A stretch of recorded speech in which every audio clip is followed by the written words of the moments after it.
আল্লাহর দেওয়া চোখ দিয়ে দেখতে পারলাম।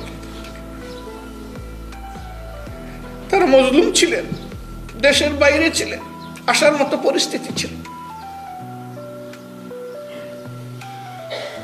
মায়ের বিদায় সৌভাগ্যবান উনি, ওনার ছোট ছেলে ইমামতি করছে। কিন্তু আমরা, যিনি হাতে ধরে আমাদেরকে দিন শিখিয়েছিলেন, আমাদের উস্তাদ ছিলেন, মেন্টর ছিলেন, দায়িত্বশীল ছিলেন, এই শহরে থেকেও তার জানাজাটায় শরীক হতে পারলাম না। কেন পারলাম না আপনারা জানেন। ওনার লাশ বাসায় নিয়ে আসা হয়েছে, কোনোভাবেই মনকে মানাতে পারছি না। আমি জানি তখনকার যিনি সম্মানিত আমির ছিলেন, আমি তার পারমিশন চাইলে তিনি আমাকে পারমিশন দিবেন না।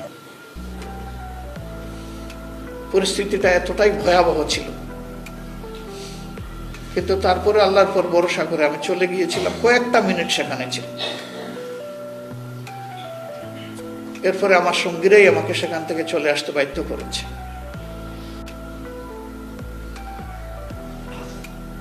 জুলুমের মহাপর্বত আমাদের গাড়ে চাপিয়ে দেওয়া হয়েছে।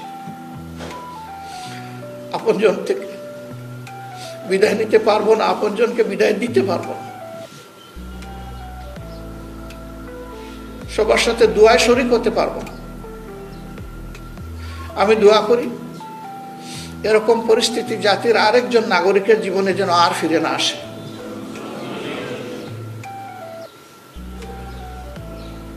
সেই দুঃস্বপ্নের সময়গুলো থেকে আমরা যেন উপযুক্ত শিক্ষা নিতে পারি গোটা জাতি।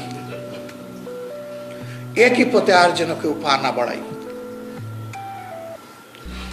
হঠকারিতা, ফেসিজম কারোর জন্যই দুনিয়ায় কল্যাণ করে না, আখিরাতেও কল্যাণ করে না। পবিত্র দিন জুমাবার, অনেকেই অনেক সামাজিক কাজ আছে, আমরা অংশগ্রহণ করবো ইনশাল্লাহ।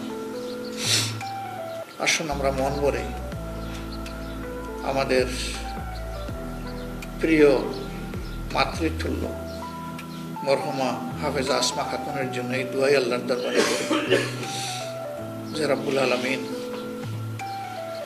তুমি তো মেহেরবানি করে আমাদের অন্তরে ঈমানের নূর দান করেছ। তোমার বান্দিকে কোরআনের নিয়ামত তার বুকে ধারণ করার শক্তি তো তুমিই দিয়েছিলে। এই কোরআনের ইজ্জতে এবং কোরআনের একজন দায়ীর মর্যাদায় তুমি তাকে বরজখের এই জীবনেও মেহমানদারির ব্যবস্থা করো।